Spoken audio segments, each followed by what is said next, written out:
Good morning, and thank you very much for joining us. I am Yori Folari. On Monday, you recall, the National Working Committee of APC, they released names for the Senate and the House of Representatives, top positions. Of course, that's something that's going to be handled within the National Assembly itself, but the party naturally would have an interest and so had made its own suggestions. But whereas those suggestions have been made, there are some who are complaining. For instance, to just very, very quickly go over it, you know it already, the Senate presidency has been zoned by the National Working Committee to the South-South, and then in particular to Senator Godswill Akpabio, and the Deputy Senate President has been zoned to the Northwest. In particular, to Senator Abbas Tajuddin. So the House of Reps too has, the numbers, the names that we have there: Speakership House of Reps, zoned to the Southeast, and in particular to Honorable. Now I mustn't get myself confused there. It's been to the Southeast, Honorable Ben Carlo. So you know the deal. Now there are those who are not happy, and we were able to get hold of an insider, our friend Kasim Afegbua, former Commissioner for Information in Edo State. He joins us by Zoom.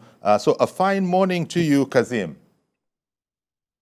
Good morning, Yori. Yeah. How are you, sir? Very well, thank you. Thank you very much for making the time for us this morning. So it seems straightforward enough when the National Working Committee, when the announcement was made.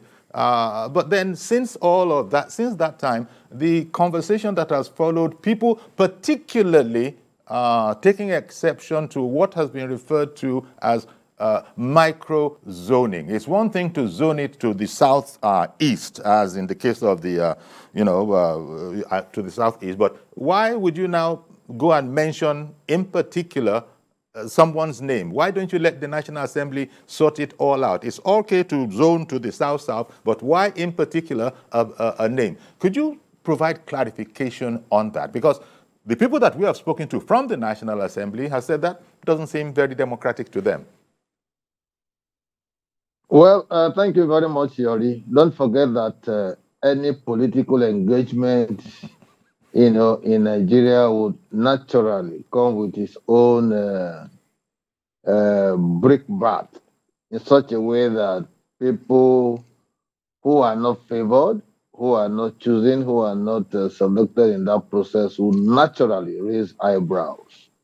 But in the entire context of those who are in the Senate, 109 of them, yes, and the House of Reps, 360 of them, only 4 people will emerge in this position we are talking: Senate Speaker, Senate President, Deputy Speaker, Deputy Senate President. Every other principal positions will share according to the prevailing circumstances within those 2 houses. In this contest, I had said from the one that the South-South deserves the position of the Senate President. We have presently an outgoing Deputy Senate President, and it's our desire as South-Southerners to have that position, even though some persons are arguing that I should go to the Southeast. And my position has been that, no, before you begin to ask for anything in terms of power distribution, you must also tell us what you put on the table in the process of cooking the meal. Whether you like it or not, Yori, the South-South is very strategic in the present contest, and before now, it's also the treasure base of the country. And before now, aside from 1979-83, when Joseph Wires was the Senate President, we have never had the opportunity. So on the basis of that, and on the basis of the votes we gave to Asiwaju that made up the 25% in the entire 6 states of the South-South, we are positively more favored than a Southeast person aspiring where Tinubu did not score even 10% in any of the states. So I think on the basis of that understanding, the party now started looking inwards. Zoning it to the individual, like you said, is just like a fait accompli because Senator Godswill Akpabio is the only ranking senator in the APC from the South-South zone. So when you say South-South zone, it's automatically Senator Godswill Akpabio's slot. The one that I quarrel with is the speaker, speaker and deputy senate president coming from the Northwest zone. I think the North Central deserves one of those positions for balancing and equitability. Either you give speaker to the North Central or you give them the deputy senate president. One has to go to the North Central zone.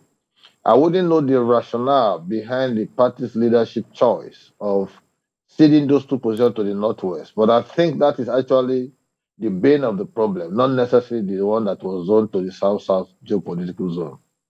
And taking into consideration the religious consideration, religious factors, and all of that, I think we need other religions to populate Senate President, Speaker, or even Deputy Senate President, as the case may be. We need to be conscious of this. We need to be courteous. We need to also be deliberate in taking decisions that will help deepen democracy in such a way that it will lead to less acrimony. Because the president-elect can only achieve maximally if he's able to work under an environment of stability, an environment of tranquility, an environment that promotes constructive engagement and collective bargaining in ensuring that his Renew Hope agenda and the policy framework that he will be coming up with will be fully ingrained into the entire fulcrum of the country. So for me, I'm comfortable with the South-South choice of Senate presidency, and I'm comfortable with the choice of Senator Godswill Akpabio as a ranking senator. I'm also comfortable with ceding the position of Deputy Speaker to Southeast. I'm comfortable with ceding one of the two positions to Northwest, and one should go to North Central, because the North Central played a very formidable role also in entrenching and ensuring that Bola Ahmed Tinubu got the statutory 25% votes required for him to claim victory. Okay, thanks, Kasim. Now, when some members of your party, we had them on our program earlier, clearly they were not in agreement because they also had designs themselves. And as you have said, you expect this kind of brickbats in politics.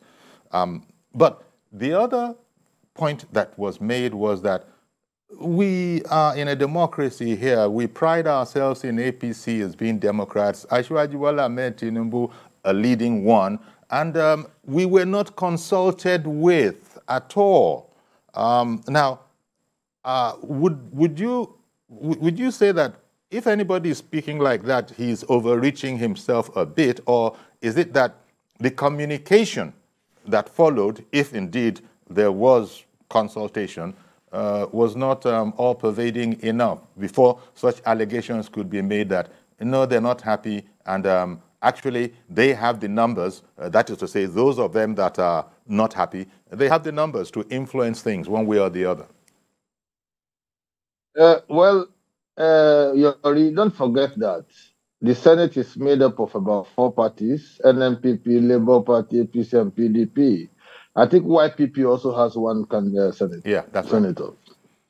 Okay, the point is, you as a Senate president, aspirant, or a candidate for Senate presidency, it's your lot for you to go around, your colleague senators across party lines and see how much influence you can wield, to get them to support you. Democracy is all about constructive engagement. It's all about collective bargaining. It's about consultation.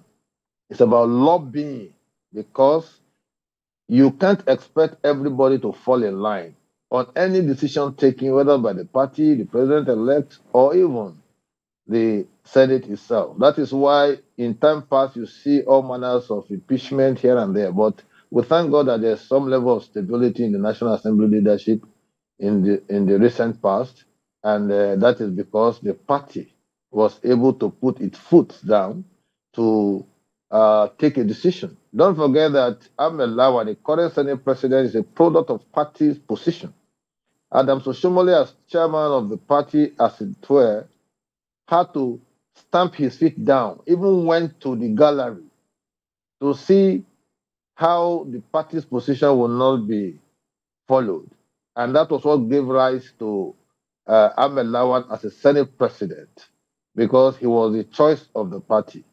Party supremacy must prevail in any democratic experimentation, any democratic orientation.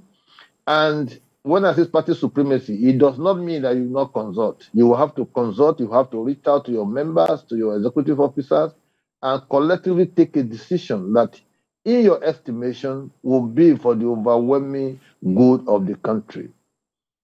If in the process certain persons feel aggrieved, it is the responsibility of the party to reach out to them, talk to them, try to make them see reasons. I am of the opinion that I love to robustly engage scenarios, processes, so that the final outcome will have the buy-in of everyone. In this present situation, I have told you personally that I would prefer the North.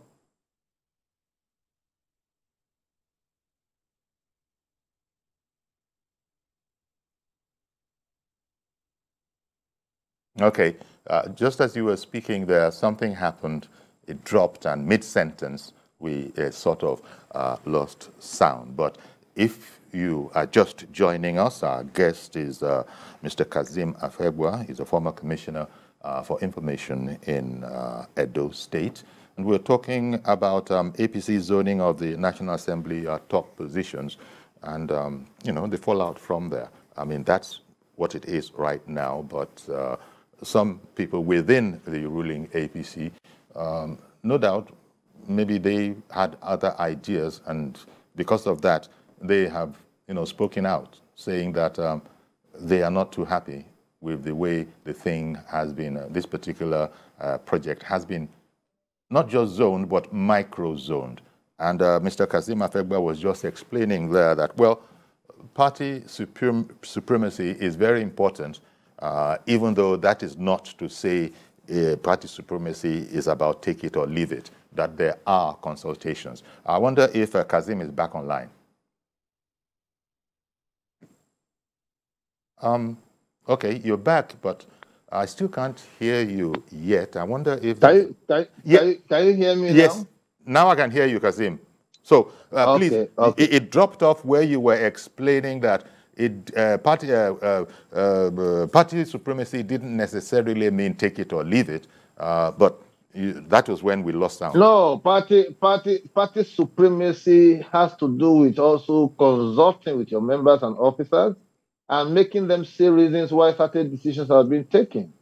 You see, when people say the party is imposing its whims, the party is not imposing its whims. The party has primacy in terms of what decisions you are going to take in the House, whether House of Reps or in the Senate, because you ran under the flag of the party, under the logo of the party. In fact, your face did not appear on the ballot. So the party has a responsibility from time to time to continue to reach out to persons to push agenda that will suit the overwhelming interest of the party, because that is what is presented to Nigerians at the elections. Whether you are contesting for chairman of local government, House of Reps, House of Assembly, Senate, you need the party. That's what the Constitution says. Okay. So that party must rise up to the occasion at all times to halt, you know, maybe prevailing crisis or to halt processes that may lead to acrimony and what have you. So in the context of this zoning, I don't think anybody will quarrel with the fact that the South deserves to have the Senate presidency. I don't think anybody will also quarrel with the fact that the Southeast should be given deputy speaker. But the only thing I know they may raise concern about is having two positions in Northwest. Yes. Deputy Senate President and Speaker. Yes. leaving out the North Central. And I have told you right in this program that I would prefer one of those positions to be ceded to the North Central zone for proper balancing and equitable sharing of the power algorithms. All right, then. Mr. Yakub in Dokpemo, good morning to you, sir. Yeah, very good morning, sir. And then good morning to Mr. Kasim Afegbua. Good morning, sir. Thank you. Thank you very much. I totally agree with Mr. Kasim Afegbua. Some of us, we are also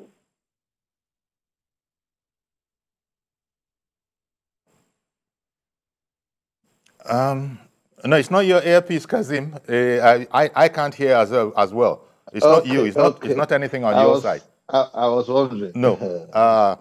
So we just had Yakub on the line, and then the audio sort of cut out. Are you still there with us, Yakub? Oh dear. Well, what the little that Yakub was able to say before it dropped out was that he found himself in tandem with the opposition, but he couldn't develop it beyond that. But if he said in fact, I think his words, paraphrasing him, if not quoting him directly, was that I agree totally with Mr. Kasim Afegbua. And you've just finished stating your position, especially where it is personal, is where you say that, as far as you're concerned, the speakership of the House of Reps and the Deputy Senate presidency, both of them being zoned to the northwest. To the northwest. You felt I think one should be given to the North Central.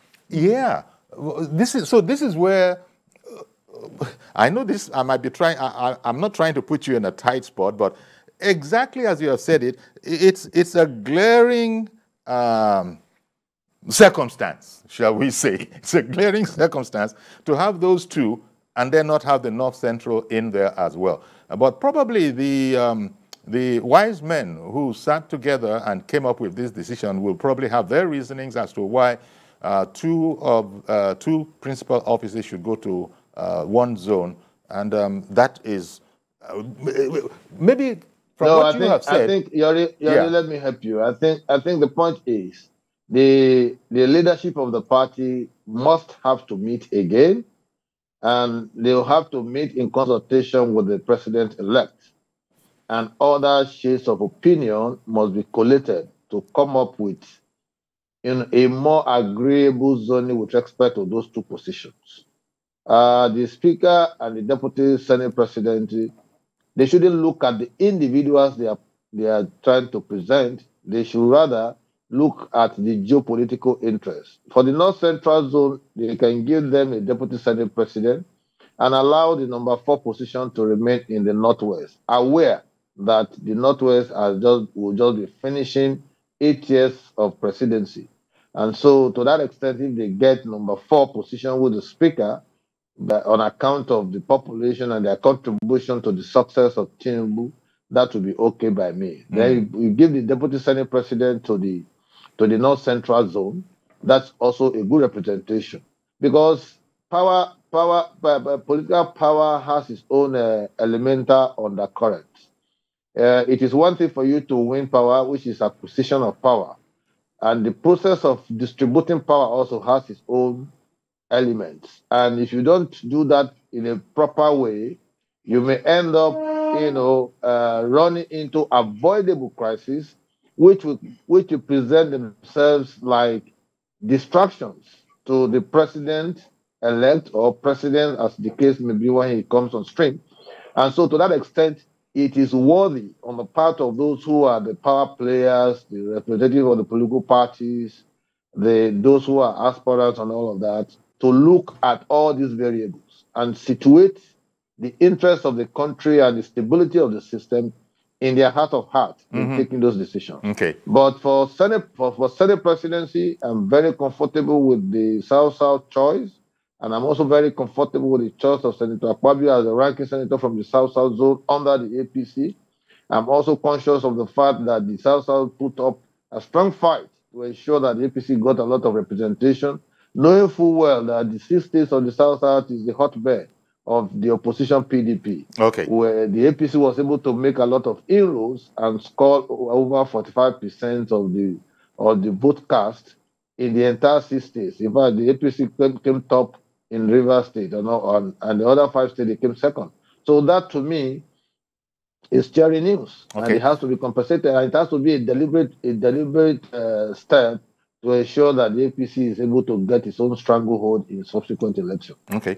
And if you look at the religious spread, you have 2 that are of Christian and 2 that are Muslims. But in the meantime, Reverend Dominic in Alimosho has called in. Good morning to you, Reverend, and sorry to have kept you waiting. Good morning, Chief. I want to disagree with my friend again, my brother, my friend Kasim. And I want Kasim to listen to me carefully. We have won this election. It's one thing to win a battle. It's one thing to win the minds of people, either it's the people on the side of opposition or the side, or on your own side. Let me say this. Whenever you say South, did well for APC, what do you want to think about South? South has 6 states with one state for APC. South East has 5 states with 2 states for APC. If you look at the people who defend APC more in the Southeast or South, it's APC. I mean, it's Southeast. But I'm not trying to dwell on that. I want to take Kasim to remove this, this thing he says every time about who supports, who do not support. The election has come and gone. The best thing we must be trying to do now is to unite Nigeria. In history, I've told you before, this election was the best. But it created a lot of challenges of tribalism, of religion, and all sorts. So the man who wins the election now and the party must think so hard how to unite Nigeria so we can have success. If you govern this nation again by what happened in the last 8 years, where there's 95.5%, we're widening the gap of all we're seeing in the southeast, in the north, what the Boko Haram or who want to pull away. What must be in our mind is unite Nigeria. By the way, let me say this. APC is eating what they sow. You remember, me, Jacob, and the judge were crying about this. When it comes to presidential election, the judge as sure they have to fight whatever he wants to fight. This present APC chairman brought the current senior president as consensus. Why did you do zoning in presidential election and allow the South alone to contest for it? They not contest for it. All those other people. APC have over 20 presidential candidates. Why is it now you are talking about zoning? And let me warn this. This case is not taken. We are going to have challenge in the House of Reps. Because APC have no majority in the House of Reps. If you zone to microzone in the House of Reps and the minority did otherwise, what will happen? We must come back home and put our house in order. But the issue of who give best, who voted best should go away. Let us have to govern Nigeria, Kasim. Enough of these challenges. I have said it before, in Lagos, which I'm the chieftain of APC, I could not vote because I was an Igbo. Do you know the pain? We must heal that wound. Because we're Nigerians. We should look at South Sudan. I've talked to people in Southeast. If you love war, look at what is happening in South Sudan. When war comes to a nation, no president, no senate, no man is safe. We must cover this line of tribalism, this line of who bring what in the table, and try to fight to unite Nigeria. And I think as the head of... Okay, Reverend Dominic, thank you very much for calling in. Kasim, how would you respond? I hope Reverend Dominic is listening to me. Yes. And he should listen attentively with an open mind. You see, the point is, I don't want the Southeast aspiration to be based on a sense of entitlement. That, for me, is a no-no. Because you can't say Nigeria is sitting on a tripod arrangement, and because of that, they should naturally get in number 3 position because you want unity of the country and challenge. Who does not want unity? Which geopolitical zone is not challenged? We are all facing different challenges. And enough of all these threats here and there. Nobody has monopoly of causing crisis or upsetting the apple cart, as the case may be. I'm telling you the fundamental importance of the South-South geopolitical zone. And you are telling me about 2 states in the Southeast and all of that. What did APC score at the presidential election in the Southeast? Don't forget that Senator Ojus Okalu even called for a Northeast presidential candidate before the primaries. That since PDP was already having an Atiku Abubakar from the Northeast, the APC should also present a Northeast because he had in mind Ahmed Lawan, his friend, and the Senate president who was also contesting. But for the intervention of the 14 northern governors who insisted that power must shift to the south to be able to promote a sense of unity and oneness of the country, we would have been singing a different story. And so to that extent, if at the elections, the same persons who wanted the Northeast candidate and was calling 49,000 to get the Senate president and Senate position, and his presidential candidate of the same party in an election that was conducted in the same hour, the same time, and all of that, is scoring 6,000 votes in the state, 8,000 votes in the state, and all in other states, all like that. Is that what should be cheering this to me? That kind of conspiracy should not be rewarded and must not be rewarded. I don't miss when I speak because people don't like to hear the truth. Kasim, some are saying that perhaps we could look away from that because Reverend Dominic's position is that, look, when you look at the importance of the Southeast, they have more APC states than the South, and that in the interest of unity, look away from all those divisive issues of who contributed what number of votes. They didn't prove that in the presidential election. The entire votes of Asiwaju in the 5 states of Southeast was 197,000.